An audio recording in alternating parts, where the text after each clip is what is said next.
চা বাগানের আওতায় থাকা আলিপুরদুয়ার জেলার মাদারিহাট বিধানসভা কেন্দ্র এবং এখানে বারংবার ঘাসফুল কিন্তু নিজেদের একেবারে ফুল ফোটাতে চেষ্টা করলেও যেখানে বিজেপির গড় নামে পরিচিত এই মাদারিহাট কেন্দ্র এবং মনোজ টিগ্গার জনপ্রিয়তাও কিন্তু এখানে যথেষ্ট বেশি এবং পাশাপাশি এই কেন্দ্রের সঙ্গে জন বালার নামও জড়িয়ে রয়েছে এবং সকাল থেকেই যে ছবি আপনাদের সামনে তুলে ধরছি, নিরাপত্তার ছবি আপনাদের সামনে তুলে ধরছি। কাউন্টিং কেন্দ্রগুলিতে নিরাপত্তা ছবিটা আপনারা দেখছেন যে এই মুহূর্তে কিন্তু যে মাদারিহাট বিধানসভা কেন্দ্র, সেই বিধানসভা কেন্দ্রের যেখানে ভোট গণনা হচ্ছে সেখানে কড়া নিরাপত্তার ছবি ধরা পড়ছে এবং যেমনটা শুরুতেই জানাচ্ছিলাম আপনাদের, যেখানে বারবার ঘাসফুল ফোটানোর চেষ্টা করেছে তৃণমূল, তবে বিশেষভাবে কোনো সুবিধে করতে পারেনি। মাদারিহাট বিধানসভা কেন্দ্রের দিকে নজর রাখবো। অজয় শাহ আমাদের প্রতিনিধি রয়েছেন সরাসরি আমাদের সঙ্গে। অজয়, এই মাদারিহাট বিধানসভা কেন্দ্র যেখানে 2016, 2021 বিজেপি জয়লাভ করেছে এবং সে জায়গায় দাঁড়িয়ে আমরা দেখেছি গত কয়েকদিন ধরে জন বার্লা তিনি কিন্তু বেসুরো। সেক্ষেত্রে ভোটের ফলাফলে আজ কি কোনো প্রভাব পড়বে নাকি মনোজ টিগ্গার জনপ্রিয়তাকে নিয়ে আবারও বিজেপি ক্ষমতা আসতে চলেছে মাদারিহাটে? দেখো, আমরা জানি 2016 আগরে এই মাদারিহাট যে বিধানসভা রয়েছে সেই বামের দখলে ছিল। 16তে কিন্তু প্রথমবার এখানকার যিনি মনোজ টিগ্গা বিজেপি তিনি কিন্তু জয়লাভ করেছিলেন। তারপরে 2021-এও তিনি জয়লাভ করেছেন। সম্প্রতি তিনি কিন্তু লোকসভা ভোটে দাঁড়িয়েছিলেন। লোকসভা ভোটেও কিন্তু এই মাদারিহাট বিধানসভাতে প্রায় 11 লক্ষ ভোট থেকে জয়লাভ করেছিলেন। তুমি যেটা কথা বললে, জন বার্লা কিন্তু বিজেপির সাংসদ ছিলেন, পাশাপাশি মন্ত্রী ছিলেন। এর পাশাপাশি কিন্তু তিনি চা বাগান শ্রমিক ইউনিয়ন যে বিজেপির বিটিডব্লিউ তিনি কিন্তু কেন্দ্রীয় চেয়ারম্যান ছিলেন। তো তার কিন্তু একটা ভালো সমর্থক রয়েছে চা বলয় এলাকায়, তার কর্মীরা রয়েছে কিন্তু। আর এইবার কিন্তু জন বার্লার যে রূপটা আমরা দেখেছিলাম হচ্ছে কিছুটা প্রভাব পড়তে পারে এই মাদারিহাট বিধানসভা আসনে, কিন্তু যে প্রভাবটাকে কাটার জন্য কিন্তু বিজেপির তরফে কিন্তু করা প্রচেষ্টা করা হয়েছিল। বিজেপির সাংসদ কিন্তু নিজেই এবার কিন্তু এই তৃণমূল বিজেপির যে শ্রমিক সংগঠন রয়েছে সেখানে তিনি ঢুকেছেন, তিনি এবার চেয়ারম্যান হয়েছেন আর সেই সংগঠনকে কিন্তু তিনি নিজের হাতে রেখেছেন। তো বোঝাই যাচ্ছে কিন্তু জন বার্লার ফ্যাক্টর রয়েছে, কিন্তু এবার যে চা শ্রমিকদের যে মেন ফ্যাক্টর, চা শ্রমিককেই কিন্তু এবার বিজেপি একদম পাখির চোখ করে কিন্তু তারা সকাল থেকে চা বাগানেই বেশি ফোকাস করে প্রচার করেছিল। আজ এখানে মতগণনা হবে আর আজকেই কিন্তু সেই নির্ধারণ হবে কি চা শ্রমিকরা এবার কতটা ফ্যাক্টর বা জন বার্লা কতটা ফ্যাক্টর হয়েছে বিজেপির বিপক্ষে। সেক্ষেত্রে আমরা দেখেছি অজয়, যে তৃণমূল প্রার্থী রাহুল লোহার বা বিজেপি প্রার্থী তারা কিন্তু একই সঙ্গে চা শ্রমিকদের মন জয়ে সচেষ্ট হয়েছিল এবং তাদের বিভিন্ন সুবিধা অসুবিধার বিষয়টাও তুলে ধরেছিলেন। সেক্ষেত্রে তৃণমূলের কাছে এবারের যে উপনির্বাচনের ফলাফল তা প্রেস্টিজ ফাইট বলাই যেতে পারে। সেক্ষেত্রে তৃণমূল প্রার্থী কতটা আশাবাদী? দেখো, বিজেপি প্রার্থী যে ছিল রাহুল লোহার, তৃণমূল প্রার্থী জয়প্রকাশ টপ্পো, দুইজনেই কিন্তু চা বলে বেশি ফোকাস করে এবার ময়দানে নেমেছে। তারা চা শ্রমিকদের মন যায় লাভ করতে কিন্তু একাধিক বিষয় নিয়ে ঘোষণা করেছিল। তারা চা শ্রমিকদের কাছে যেমন তৃণমূল প্রার্থী যাচ্ছে সেই রাজ্য সরকারের যে চা সুন্দরী প্রকল্প, পাশাপাশি শ্রমিকদের জমিনের পাট্টা সহ একাধিক যে চা বাগানের উন্নয়ন বিষয়ে কথা তুলে ধরছিল। যে বিজেপি প্রার্থী রয়েছে রাহুল লোহার, তিনিও কিন্তু চা শ্রমিকদের যে মিনিমাম ওয়েজেস, ইএলপি সহ একাধিক ইস্যু নিয়ে চা শ্রমিকদের কাছে গিয়েছিল। চা শ্রমিককে তারা বুঝাইছে, কিন্তু এবার শ্রমিকরা কার পক্ষে সেটা কিন্তু আজকেই বোঝা যাবে। আজকে এই সিটে কে যে জয়লাভ করবে তারপরেই কিন্তু নির্ধারণ হবে কি এই সিটে কে বিজয় হচ্ছে। একদমই, এবং সকাল থেকে যে নিরাপত্তার ছবিটা আমরা তুলে ধরলে এবং তুমি তুলে ধরলে ধন্যবাদ জানাবো। সরাসরি ছিলেন আমাদের প্রতিনিধি অজয় শাহ, সরাসরি ছিলেন মাদারিহাট বিধানসভা কেন্দ্র থেকে এবং মাদারিহাট বিধানসভা কেন্দ্র কিন্তু যথেষ্টই তৃণমূলের কাছে প্রেস্টিজ ফাইট। এবার হারোয়া বিধানসভা কেন্দ্রের দিকে নজর রাখবো। সেখানেও 2021-এর নির্বাচনে, বিধানসভা নির্বাচনে তৃণমূল জয়লাভ করেছিল। হারোয়া থেকে রয়েছেন আমাদের প্রতিনিধি সঞ্জিত চক্রবর্তী। সঞ্জিত, হারোয়া বিধানসভা কেন্দ্রের উপনির্বাচন সম্পন্ন হচ্ছে 13ই নভেম্বর, আজ ফল প্রকাশ। ভোট বাক্সে কোন কোন বিষয়গুলো ফ্যাক্টর হতে চলেছে এবারের বিধানসভা উপনির্বাচনে হারোয়াতে? দেখো, রাজ্যের 6টি যে উপনির্বাচন হয়েছে তার মধ্যে হারোয়া অত্যন্ত গুরুত্বপূর্ণ। একেবারে কলকাতার সংলগ্ন একদম জায়গা হারোয়া এই বিধানসভা। যে বিধানসভা নির্বাচনে সবচেয়ে গুরুত্বপূর্ণ তুমি জানো আরজিকর কাণ্ড যেভাবে প্রভাব পড়েছে সারা রাজ্য জুড়ে, সেই আরজিকর কাণ্ডের প্রভাবের মধ্যে কিন্তু দগদগে ঘায়ের মধ্যে কিন্তু হাওড়া উপনির্বাচনে ভোট হয়েছে।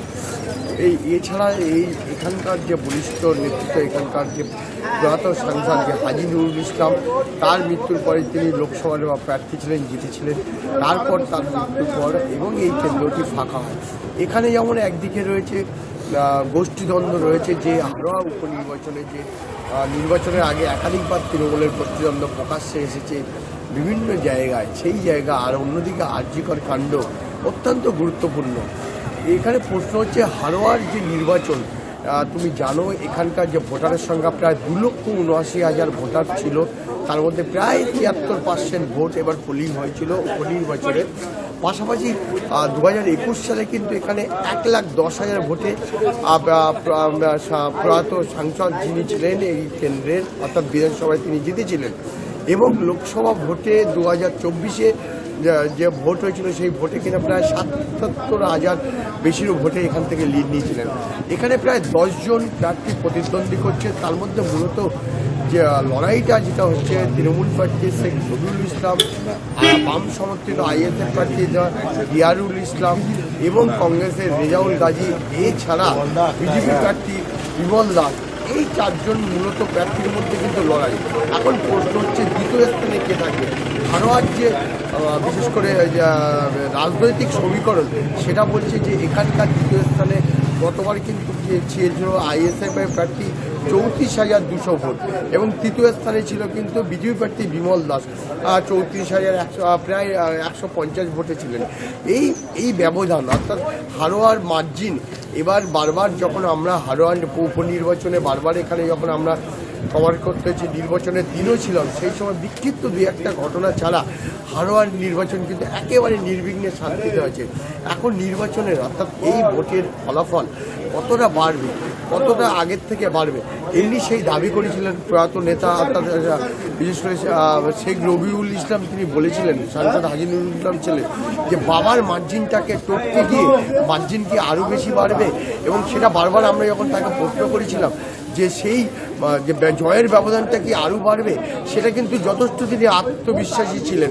এখন প্রশ্ন হচ্ছে আরজিকর কাণ্ড, একাধিক গোষ্ঠীদ্বন্দ্ব তৃণমূলের, আর বারবার যে দুর্নীতির অভিযোগ, বিভিন্ন জানো তুমি ইতিমধ্যে বিভিন্ন দুর্নীতি সামনে এসেছে যেভাবে শাসক দলের, তার আবহের মধ্যে দিয়ে কিন্তু এবার হাওড়া উপনির্বাচন অত্যন্ত গুরুত্বপূর্ণ। আর বারবার এই কেন্দ্রটি রাজ্যের কাছে যথেষ্ট তাৎপর্যপূর্ণ মনে করছেন। কিন্তু কোমর বেঁধে নেমেছিল শাসক দল, সম্পূর্ণ সব বিরোধীদের চক্রান্তকে তারা একেবারে অবহত করে একেবারে তারা ভোটের ময়দানে কিন্তু কাঁধে কাঁধ মিলিয়ে লড়াই করেছেন। এমনটা কিন্তু বারবার সেই ছবি দেখা গেছে, যে নির্বাচনের দিনও দেখা গেছে বুথে যেভাবে এজেন্ট দেওয়া। এবং আমরা নির্বাচনের দিকে দেখছি বেশ কিছু জায়গায় কিন্তু বিজেপি তাদের এজেন্ট খুঁজে পায়নি এবং আইএসএফ দিতে পারলেও 60-70%, বিজেপি 40-50% এজেন্ট দিতে পেরেছে। অর্থাৎ বিরোধীদের এজেন্ট ছিল না, ঠিকমতো তারা দিতে পারেনি। এইবার নির্বাচনে সবচেয়ে গুরুত্বপূর্ণ তুমি দেখতে পাচ্ছ হাওড়ার নির্বাচনে এই আরজিকর কাণ্ডের পর আর গোষ্ঠীদ্বন্দ্ব একাধিক দুর্নীতির পর যে জয়ের ব্যবধানটা তারা কতটা বাড়াতে পারবে, না হলে জয়ের ব্যবধানটা কি অনেকটাই কমবে, এটা কিন্তু অত্যন্ত তাৎপর্যপূর্ণ মনে করছে রাজনৈতিক মহল। আমি আজকে যেখান থেকে দাঁড়িয়েছি এই হাওড়া পিজি স্কুলে, সেখানে কিন্তু এই হলে কাউন্টিং হবে।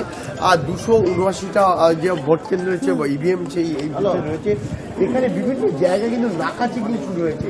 একদিক থেকে দেখা হচ্ছে যে বেড়াচাপা হাওড়া রোডের বিভিন্ন পয়েন্ট, অন্যদিকে বসিরহাট হাওড়া রোডে এবং অন্যদিকে যে রাজারহাট লাউখালী রোড, সবটাই কিন্তু গুরুত্বপূর্ণ মনে করছে রাজনৈতিক বলে। এবং প্রিয় বলার মধ্যে কিন্তু আজকে কিন্তু এই হাওড়ার নির্বাচন অর্থাৎ কাউন্টিং হলে কিন্তু একেবারে কড়া নিরাপত্তা রয়েছে। অন্যদিকে ড্রোনের ব্যবস্থা করা হয়েছে, বিভিন্ন পুলিশ অবজারভারকে রাখা হয়েছে, কমিশনের তরফ থেকে কোনো ত্রুটি রাখা হয়নি, যার কারণে কিন্তু যাতে শান্তিপূর্ণভাবে কাউন্টিং হয়। এবং শেষ পর্যন্ত এই প্রতিদ্বন্দ্বীর মধ্যে তৃণমূল কংগ্রেসটা অনেকটা আত্মবিশ্বাসী, যখন তারা যারা কাউন্টিং হলে ঢুকছিলেন এখান থেকে তারা কিন্তু জয় বাংলা স্লোগান দিতে দিতে ঢুকছিলেন, অর্থাৎ সেই স্লোগান দিতে দিতে এই কাউন্টিং হলের মধ্যে দিয়ে ঢুকছিলেন। অনেকটাই আত্মবিশ্বাসী, যেভাবে তারা ভোটের দিনকে যেভাবে বুথ এজেন্ট দিতে পেরেছেন, যেভাবে তারা বিভিন্ন বুথে গিয়ে তারা ভোটারদের যেভাবে একদমই সঞ্জিত, অর্থাৎ তৃণমূল প্রার্থী যেরকম আশাবাদী, বিজেপি প্রার্থীও আশাবাদী এবং নিরাপত্তাও কোনো রকম কোনো ফাঁক রাখেনি নির্বাচন কমিশন। ধন্যবাদ জানাবো তোমায়, নজর রাখো সঞ্জিত চক্রবর্তী আমাদের প্রতিনিধি ছিলেন সরাসরি বসিরহাটের হারোয়া কেন্দ্র থেকে।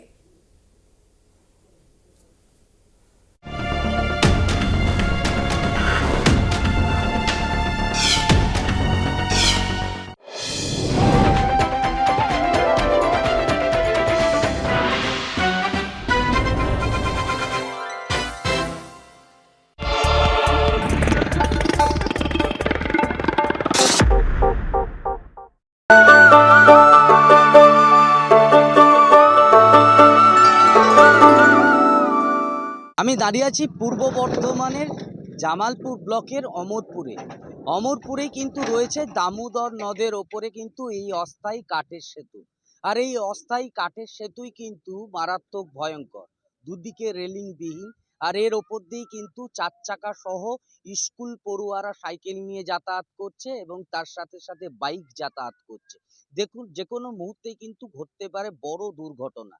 এই গ্রামের একাধিকবার সাধারণ মানুষ তারা দাবি জানিয়েছিলেন প্রশাসনের কাছে, যাতে এই অস্থায়ী সেতু একটি কংক্রিট সেতুতে পরিণত হয়, কিন্তু দিনের পর দিন গড়ায় এই অস্থায়ী সেতু অস্থায়ী রয়ে যায়, কংক্রিট আর হয় না। তো বর্ষাকালে আমরা এখান থেকে পারাপার হতে পারি না, আমাদের খুবই বিপজ্জনক।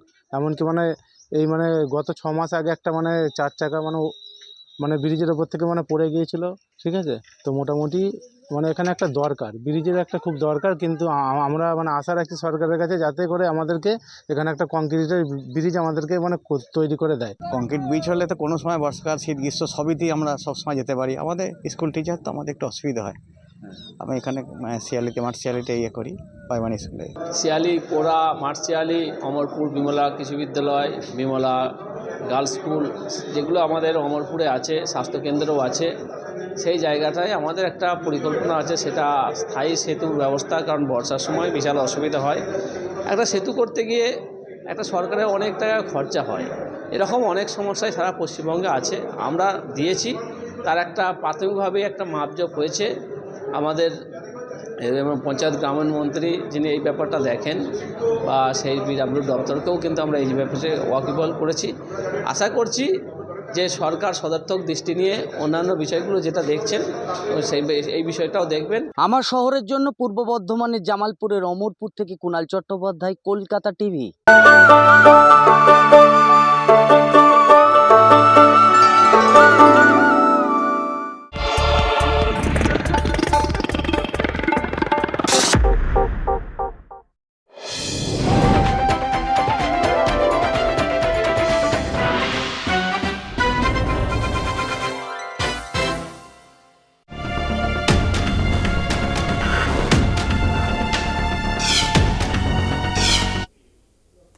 এবার বাঁকুড়া বিধানসভা কেন্দ্রের দিকে নজর রাখবো। পশ্চিমবঙ্গের 6টি বিধানসভা কেন্দ্রের গণনা আর কিছুক্ষণের মধ্যেই শুরু হবে এবং মোট 15টি রাজ্যের 48টি বিধানসভা কেন্দ্রে আজ ফল প্রকাশ। অন্যদিকে 2টি লোকসভা কেন্দ্রের উপনির্বাচনের ফল প্রকাশ রয়েছে আজ। বাঁকুড়া জেলায় লোকসভায় নির্বাচিত সাংসদ অরূপ চক্রবর্তী বিধায়ক পদ থেকে ইস্তফা দেওয়ার কারণেই তালডাংরায় ভোট গ্রহণ হয় 13ই নভেম্বর।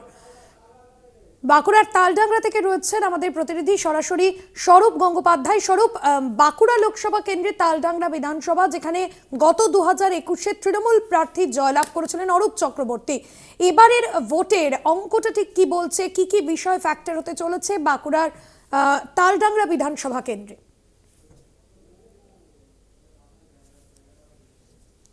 একটা অত্যন্ত গুরুত্বপূর্ণ বিষয় যে তালডাংরা বিধানসভা কেন্দ্রের উপনির্বাচন হচ্ছে, যেহেতু তৃণমূল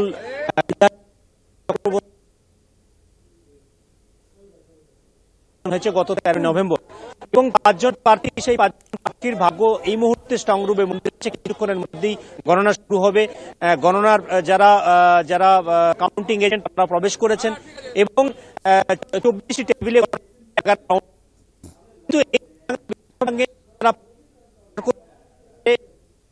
ইস্যুকে সামনে রেখে করছেন।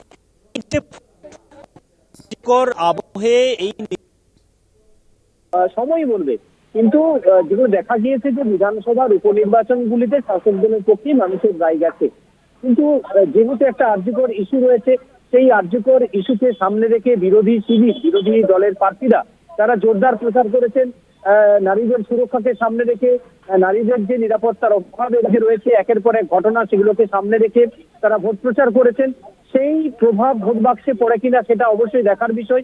অন্যদিকে তৃণমূল কংগ্রেস বা যে শাসক দল যারা রয়েছেন, তারা ভোট প্রচারে লক্ষ্মী ভান্ডার সহ তাদের রাজ্যের বা এলাকার উন্নয়নের বিভিন্ন ইস্যুকে সামনে রেখে তারা ভোট প্রচার করেছেন, মানুষের কাছে গেছেন, মানুষের দরবারে তারা আশীর্বাদ চেয়েছেন। এবং তারা যেটা আত্মবিশ্বাসী দুপক্ষই, বিরোধী শিবির যেমন আত্মবিশ্বাসী তারা জেতার ব্যাপারে, অন্যদিকে শাসক শিবির তারাও আত্মবিশ্বাসী জেতার ব্যাপারে। কিন্তু এই যে ইস্যু, অর্থাৎ একদিকে যখন উন্নয়নের ইস্যু করছেন শাসক দল, অন্যদিকে বিরোধী শিবির আর্যকর ইস্যুকে সামনে রাখছেন, অর্থাৎ এই ভোটের প্রভাব উন্নয়নের পক্ষে পড়েছে না আর্যকর ইস্যুর পক্ষে ভোটের রায়দান করেছেন মানুষজন তালডাংরা বিধানসভা কেন্দ্রের উপনির্বাচনে, সেটা অবশ্যই সময়ই বলবে। রাজনৈতিক বিশ্লেষকরা যেটা মনে করছেন যে উপনির্বাচন মানেই শাসক দলের পক্ষে মানুষের ভোটদান হয়ে থাকে, কিন্তু এক্ষেত্রে কি হতে চলেছে সেটা সময়ই বলবে। এই বিধানসভা কেন্দ্রের প্রায় 80% ভোটার তারা ভোটাধিকার প্রয়োগ করেছেন। গত 13ই নভেম্বর তারা ভোটের রায়দান করেছেন। কোন প্রার্থীর পক্ষে রায়দান করেছেন, কে তালডাংরা বিধানসভা কেন্দ্রের উপনির্বাচন থেকে শেষ হাসি হাসবে, সেটা সময়ই বলবে। যেহেতু দুপক্ষই বললাম, যে তোমাকে আগেই বললাম যে দুপক্ষই কিন্তু আত্মবিশ্বাসী, আশাবাদী, সব পক্ষই তারাই জিতবেন, শেষ হাসি হাসবেন। কিন্তু আসলেই এই নির্বাচনের, উপনির্বাচনের গণনার পর মানুষ কার পক্ষে রায় দিয়েছে সেটা হয়তো সময়ের সাথে সাথেই বুঝতে পারা যাবে। কিছুক্ষণের মধ্যেই কাউন্ট শুরু হয়ে যাবে। এই ধরনের বিভিন্ন ধরনের নিরাপত্তা বলয় বিভিন্ন ধরনের স্তরে স্তরে ভাগ করা হয়েছে।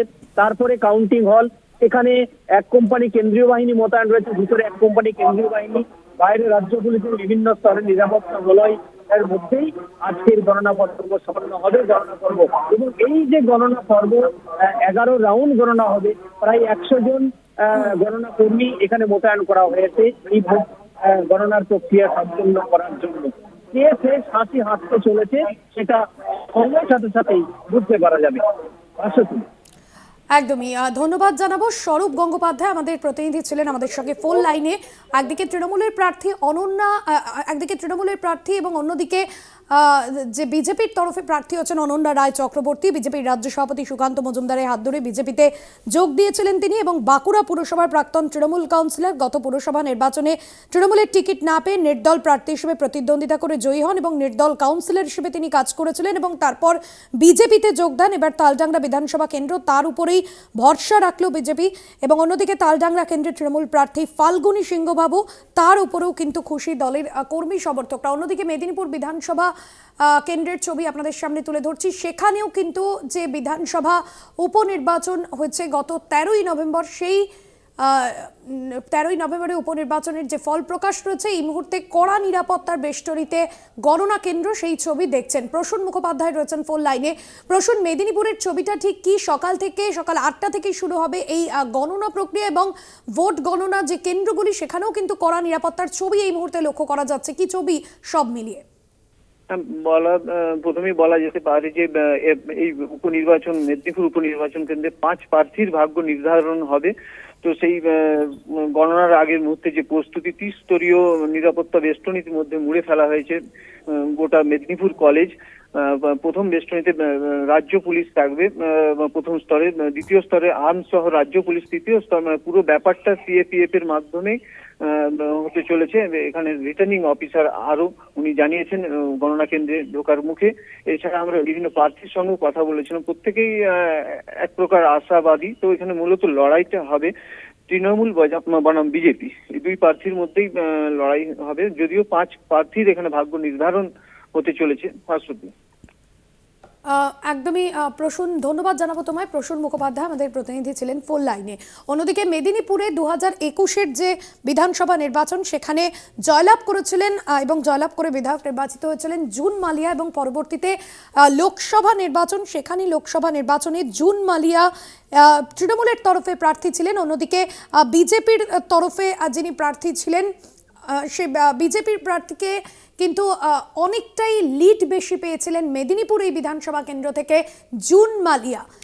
এবার মেদিনীপুর বিধানসভা কেন্দ্রের ভাগ্য কোন দিকে যায় সেদিকেই কিন্তু নজর রয়েছে। আজ রাজ্যে উপনির্বাচনের ফল প্রকাশ। নৈহাটি, হারোয়া, মেদিনীপুর, তালডাংরা, সিতাই, মাদারিহাট বিধানসভা কেন্দ্রে ভোটের রেজাল্ট আউট।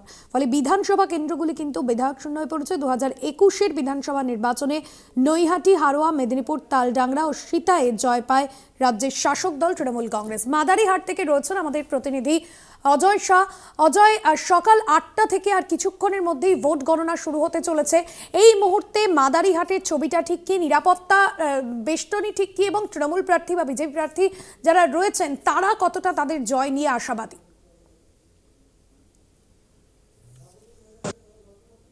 উপনির্বাচন হয়েছিল, আজ কিন্তু ভোট গণনা রয়েছে। বর্তমানে আমরা রয়েছি আলিপুরদুয়ার ইনডোর স্টেডিয়াম, যে ডিসিআরসি সেন্টার, কাউন্টিং সেন্টার রয়েছে, সেখানে সকাল থেকে কিন্তু দেখা যাচ্ছে পুলিশের কড়া নিরাপত্তা, প্রশাসনের কড়া নিরাপত্তা, পাশাপাশি এই ডিসিআরসি সেন্টারকে কেন্দ্রীয় বাহিনীর জওয়ানের নিরাপত্তায় রাখা হয়েছে। সকাল থেকে কিন্তু যে ভোট গণনা এখন শুরু হবে কিছুক্ষণের মধ্যেই, কিন্তু সকাল থেকে এখানে যে ভোট কর্মীরা রয়েছে, বিভিন্ন পার্টির এজেন্টরা রয়েছে, তারা ইতিমধ্যে প্রবেশ করেছে।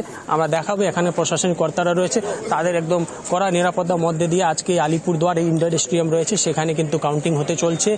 সকাল থেকে কিন্তু কড়া নিরাপত্তা লক্ষ্য করা যাচ্ছে। আমরা জানি আলিপুরদুয়ার জেলার যে মাদারিহাট যে উপনির্বাচন খুবই গুরুত্বপূর্ণ উপনির্বাচন, কেননা রাজ্যের যে 6টা আসনে উপনির্বাচন ছিল তার মধ্যে এই মাদারিহাট উপনির্বাচনেই শুধু কিন্তু বিজেপির দখলে ছিল, অন্যরা সবাই সমস্ত তৃণমূলের দখলে ছিল।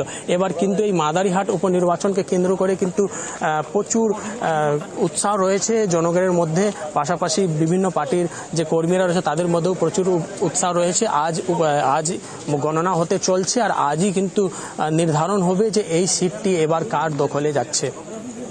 একদমই অজয়, সে জায়গায় মাদারিহাট বিধানসভা কেন্দ্র যেখানে আমরা দেখেছিলাম তৃণমূল প্রার্থী জয়প্রকাশ টপ্প এবং বিজেপি প্রার্থী রাহুল লোহার, তারা কিন্তু চা বাগানের শ্রমিকদের মন জয়ে সচেষ্ট ছিলেন এবং তাদের বিভিন্ন ক্ষেত্রে যে শ্রমিকদের ন্যায্য পাওনার দাবিতে তারা বারংবার প্রতিবাদ জানিয়েছেন, সেই বিষয়গুলো কিন্তু তারা বিশেষভাবে ভূমিকা নিয়েছিলেন। সেই বিষয়গুলো ভোটে জিতলে তারা দেখবে বলেছিলেন। সেই বিষয়টা, অর্থাৎ চা বাগানের শ্রমিকদের মন জয়ের বিষয়, সেই বিষয়টা ভোট বাক্সে কতটা প্রভাব ফেলতে পারে আজকের এই উপনির্বাচনের ফলাফল? দেখো ভাস্বতী, আলিপুরদুয়ার জেলার যে মাদারিহাট বিধানসভা রয়েছে কিন্তু এই চা বাগান অধ্যুষিত এলাকা রয়েছে, আর চা বাগানের যে ভোট ব্যাংক রয়েছে সেটা কিন্তু একটি বড় ফ্যাক্টর রয়েছে, কেননা এই বিধানসভায় 40% যে ভোটার রয়েছে চা বাগানের ভোটার রয়েছে। আর যেটা দেখা গেছিল 2016-তে চা শ্রমিকরা কিন্তু একচুটি বিজেপির পক্ষে ভোট করেছিল। 2021-এও কিন্তু তেমনই দৃশ্য লক্ষ্য করা গেছে, দুইবারই কিন্তু এই মাদারিহাট বিধানসভা থেকে বিজেপি জয়লাভ করেছে। এবার কিন্তু যে বিজেপি যে বিধায়ক ছিলেন তিনি সাংসদ হয়েছেন, তারপরে কিন্তু এবার এখানে উপনির্বাচন হয়েছে। আর এবার চা শ্রমিকদের জয় লাভ করার জন্য বিজেপির পাশাপাশি তৃণমূলরাও কোমর বেঁধে ময়দানে নেমেছিল। তৃণমূলের তরফে রাজ্য সরকারের একাধিক বিষয়কে নিয়ে হাতিয়ার করে কিন্তু তারা চা শ্রমিকদের কাছে গিয়েছে, চা শ্রমিকদের মন জয় করার চেষ্টা করেছে। পাশাপাশি বিজেপিও কিন্তু চা শ্রমিকদের একাধিক ইস্যু নিয়ে কিন্তু এবার চা শ্রমিকদেরকে মন জয় লাভ করার চেষ্টা করেছে। কিন্তু এবার যেটা মনে হচ্ছে চা বলের শ্রমিকরা এবার কিন্তু চা বাগান এলাকাতেও কিন্তু হাড্ডাহাড্ডি লড়াই হতে চলছে তৃণমূল বিজেপি দুইজনেরই মধ্যে। আর আজকেই কিন্তু সেটা বিষয়টি প্রকাশ হবে যে চা বলের শ্রমিকরা কার পক্ষে ভোট করেছে। সেক্ষেত্রে একেবারেই ধন্যবাদ জানাবো অজয় শাহ, আমাদের প্রতিনিধি ছিলেন আমাদের সঙ্গে সরাসরি মাদারিহাট বিধানসভা কেন্দ্রে। এবার তৃণমূলের কাছে প্রেস্টিজ ফাইট, কারণ এর আগে 2016, 2021-এর যে বিধানসভা নির্বাচন সেখানে বিজেপি জয়লাভ করেছিল এবং তৃণমূল কিন্তু সেখানে ফুল ফোটাতে পারেনি। সেক্ষেত্রে এবারে মাদারিহাট বিধানসভা কেন্দ্রের ফলাফল কোন দিকে যায়? তৃণমূল প্রার্থী রয়েছেন সেখানে জয়প্রকাশ টপ্প, অন্যদিকে বিজেপির তরফে প্রার্থী হয়েছেন রাহুল লোহার এবং দু তরফেই কিন্তু প্রচার কর্মসূচিতে বিশেষভাবে আদিবাসী অধ্যুষিত এলাকা হওয়া এবং চা শ্রমিকদের চা শ্রমিকদের মন জয় তাদেরকে সচেষ্ট করতে কিন্তু বিশেষভাবে তারা ভূমিকা নিয়েছিলেন এবং দুই প্রার্থী তারা কিন্তু তাদের জয় নিয়ে আশাবাদী। অবশ্যই ভোট বাক্সে সেক্ষেত্রে কতটা প্রভাব পড়ে সেই মাদারিহাট বিধানসভা কেন্দ্রের উপর নির্বাচনের ফলাফলে সেদিকে কিন্তু নজর রয়েছে। অন্যদিকে 2021-এর যে বিধানসভা নির্বাচন, সেখানে রাজ্যের 6টি বিধানসভা যে কেন্দ্র, সেই 6টি বিধানসভা কেন্দ্রে একমাত্র মাদারিহাট ছাড়া কিন্তু সবকটিতেই জয়লাভ করেছিল রাজ্যের শাসক দল তৃণমূল কংগ্রেস। সে জায়গায় এবারের যে ভোটের ফলাফল, সেখানে কি 6-0 হবে তৃণমূল কংগ্রেসের? অবশ্যই তার সময়ের অপেক্ষা। সিতাই বিধানসভা কেন্দ্রের ছবিটা আপনাদের সামনে তুলে ধরবো। কোচবিহারের সিতাই বিধানসভা কেন্দ্র এবং সেখান থেকে রয়েছেন সরাসরি রবিউল রয়েছে আমাদের সঙ্গে। রবিউল, সিতাই বিধানসভা কেন্দ্রে এবারে যে উপনির্বাচন হয়েছে, সেই উপনির্বাচনে ফ্যাক্টর কি কি বিষয় মূলত গুরুত্বপূর্ণ ফ্যাক্টর হয়ে উঠতে পারে? দেখো ভাস্বতী, তোমাকে জানিয়ে রাখি ঘড়ির কাঁটায় এই মুহূর্তে কিন্তু 8টা বাজতে 12 মিনিট বাকি রয়েছে। আর এই 12 মিনিট পরেই কিন্তু সিতাই বিধানসভার উপনির্বাচনের যে ফলাফল, সেই ফলাফল দিনাটার কলেজের এই স্ট্রং রুম থেকেই কিন্তু ফলাফল ঘোষণা হওয়া শুরু হয়ে যাবে। একেবারেই চলছে প্রশাসনের তরফ থেকে শেষ মুহূর্তের প্রস্তুতি। তুমি দেখতেই পাচ্ছ একেবারেই প্রশাসনিক আধিকারিকরা উপস্থিত রয়েছেন। একদিকে যেমন উপস্থিত রয়েছেন কোচবিহার জেলার পুলিশ সুপার দ্যুতিমান ভট্টাচার্য থেকে শুরু করে একাধিক আধিকারিকরা উপস্থিত রয়েছে। তারা কিন্তু শেষ মুহূর্তের প্রস্তুতি নিচ্ছেন কি করে নির্বিঘ্নে সেই কাউন্টিং শুরু করবে। শুরুতেই আমরা একেবারেই জেলা পুলিশ সুপারের কাছে যাবো শেষ মুহূর্তের প্রস্তুতি জানার জন্য। স্যার, একেবারেই ঘড়ির কাঁটায় 12 মিনিট পরেই কাউন্টিং শুরু হচ্ছে। সমস্ত রিজার্ভ কাউন্টিং পার্সোনাল যারা আছে কাউন্টিং হলের পাশে আপনাদের আজকে বিধানসভার যে উপনির্বাচনের কাউন্টিং রয়েছে, তাতে সিতাই বিধানসভার কাউন্টিং এখানে দিনাটা কলেজে হচ্ছে। তো যেরকম নির্দেশ আছে সেরকম আমাদের ত্রিস্তরীয় নিরাপত্তা ব্যবস্থা করা হয়েছে। তার মধ্যে ভিতরে সিআরপিএফ রয়েছে, তো সেকেন্ড কর্ডন, আর বাইরে আপনারা দেখতে পাচ্ছেন যে আমাদের রাজ্য পুলিশ আমরা রয়েছি। বিভিন্ন জায়গায় আমরা ড্রপ গেট করে দিয়েছি যাতে 100 মিটারের মধ্যে কোনো গাড়ি ঘোড়া না এসে পড়ে। তো এটার জন্য ড্রপ গেট করা আছে, আমাদের ট্রাফিক বন্দোবস্তও করা আছে, আমাদের মোবাইল পেট্রোলিং এইসবও রয়েছে।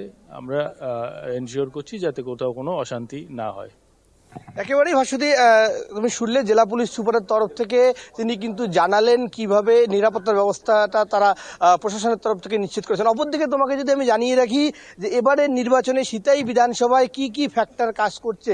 নির্বাচনে কিন্তু একদিকে যেমন বাম, কংগ্রেস, তৃণমূল সকলেই রয়েছে, অপরদিকে কিন্তু নির্দল প্রার্থীরা রয়েছে। তৃণমূলের তরফ থেকে যেমন বরাবরই দাবি করা হচ্ছে যে মুখ্যমন্ত্রী মমতা বন্দ্যোপাধ্যায় এবং তাদের দল, শাসক দল তৃণমূল কংগ্রেস যেভাবে উন্নয়ন করেছে, সেই উন্নয়নের ধারাকে অব্যাহত রাখতেই সিতাই বিধানসভার মানুষ কিন্তু এবারে একেবারে তৃণমূল কংগ্রেসে ভোট দেবে। অপরদিকে কিন্তু বাম, কংগ্রেস, বিজেপি তারা কিন্তু নির্বাচনের প্রচারে এসে প্রধান হাতিয়ার করেছে একেবারেই শিক্ষা দুর্নীতি থেকে শুরু করে সাম্প্রতিক সময় ঘটে যাওয়া যে সমস্ত ঘটনা শাসক দলকে বিদ্ধ করা যায়, সেই সমস্ত ইস্যুকে তারা কিন্তু টেনেছে।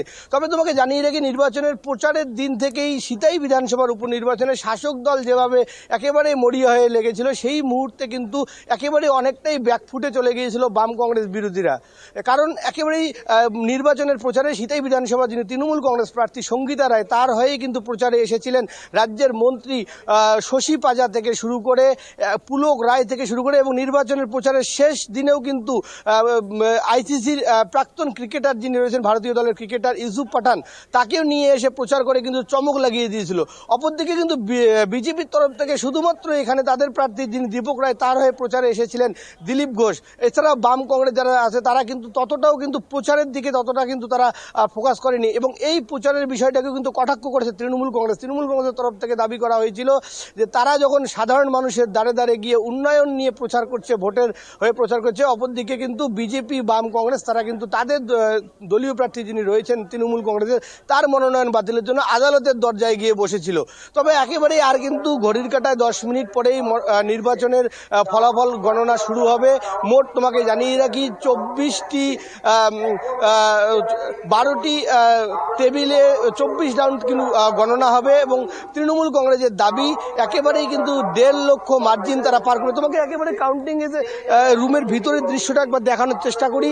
একেবারেই নিরাপত্তার বেষ্টনীতে মুড়ে ফেলা হয়েছে সেই কাউন্টিং রুম, কোনোভাবেই যেন বাইরের থেকে সাধারণ মানুষ প্রবেশ করতে না পারে সে ব্যবস্থা তো করা হয়েছেই, এমনকি সাধারণ মানুষ যেন দেখতেও না পারে সে ব্যবস্থা করা হয়েছে। একেবারে টিন দিয়ে মুড়ে ফেলা হয়েছে। একদিকে যেমন সমস্ত এই কাউন্টিং রুম দিনাটা কলেজ চত্বরেই কিন্তু রয়েছে এক কোম্পানির কেন্দ্রীয় বাহিনী, তারা যেমন কাউন্টিং রুমের ভিতরের সমস্ত নিরাপত্তার ব্যবস্থা দেখছেন, অপরদিকে কিন্তু বাইরে কিন্তু রয়েছে সশস্ত্র রাজ্যের বাহিনী। সব মিলিয়ে 8টার থেকে শুরু হচ্ছে ভোট গণনা। একেবারে প্রশাসনের নিরাপত্তা ব্যবস্থা একদিকে যেমন তুঙ্গে, অপরদিকে কিন্তু একেবারে প্রত্যেক দলের প্রার্থী এবং তাদের কাউন্টিং এজেন্টরা তারাও কিন্তু ইতিমধ্যেই সেই কাউন্টিং রুমের ভিতরে প্রবেশ করেছেন এবং তারাও শেষ মুহূর্তের প্রস্তুতি দেখছেন। একদমই। এবং 2021-এর যে বিধানসভা নির্বাচন, সেখানে কিন্তু সিতাই বিধানসভা কেন্দ্র একমাত্র ঘাসফুলের দখলে ছিল এবং বাকি সবকটি কেন্দ্র কিন্তু বিজেপি জয়লাভ করে। সেক্ষেত্রে এবারে যে সিতাই বিধানসভা কেন্দ্র, সেখানে তৃণমূলের কাছে কি এই জয় কতটা ফ্যাক্টর হবে, কি কি গুরুত্বপূর্ণ বিষয় রয়েছে? দেখো ভাষাতে তোমাকে জানিয়ে রাখি, লোকসভা নির্বাচন এবং বিগত বিধানসভা নির্বাচনে এই সিতাই বিধানসভা থেকে কিন্তু তৃণমূল কংগ্রেসের যারা প্রার্থী ছিল তারা কিন্তু জয়লাভ করেছে। লোকসভা নির্বাচনে সিতাই বিধানসভা থেকে তৃণমূল কংগ্রেস লিড দিয়েছে এবং বিধানসভা নির্বাচনে এই আসন থেকেই কিন্তু জয়ী হয়েছিলেন বর্তমানে যিনি কোচবিহার জেলার সাংসদ রয়েছেন জগদীশ বসু নিয়ে তিনি। তাই তৃণমূল কিন্তু একেবারেই শুরুর থেকে নির্বাচন ঘোষণার দিনক্ষণ থেকে জানাচ্ছেন তারা এই আসনে জয়ের ব্যাপারে একেবারেই 200% নিশ্চিত।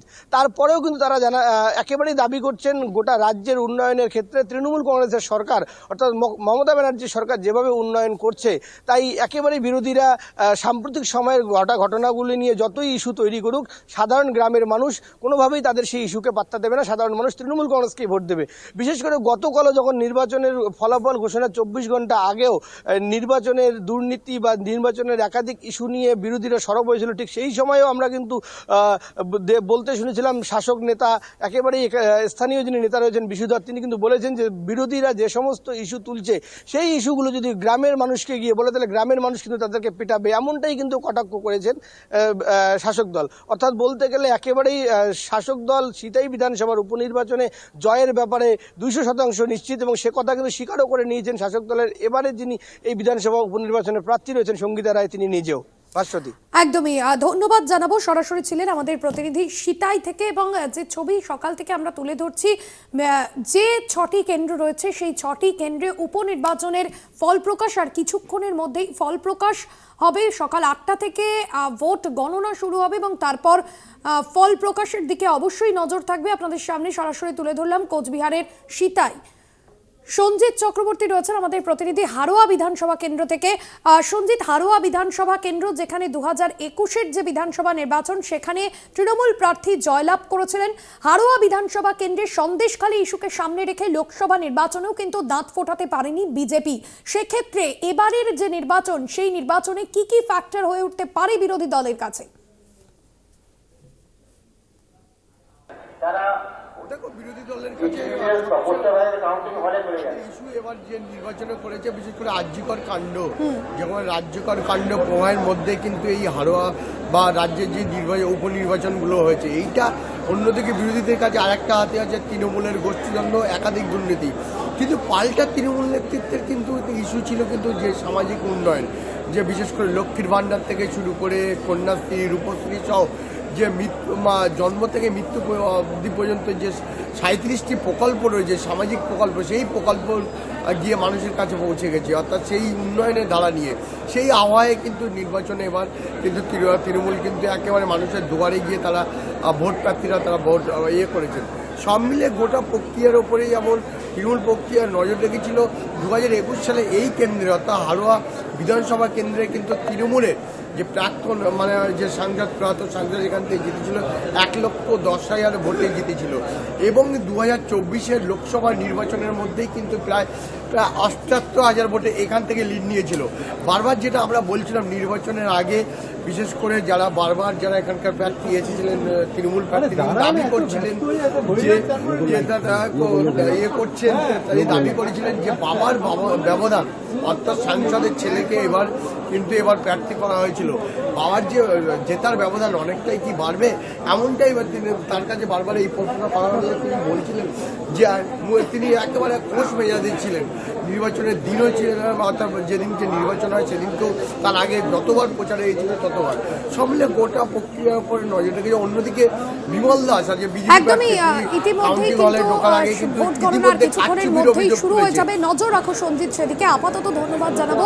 সরাসরি ছিলেন হারোয়া থেকে আমাদের প্রতিনিধি সঞ্জিত চক্রবর্তী।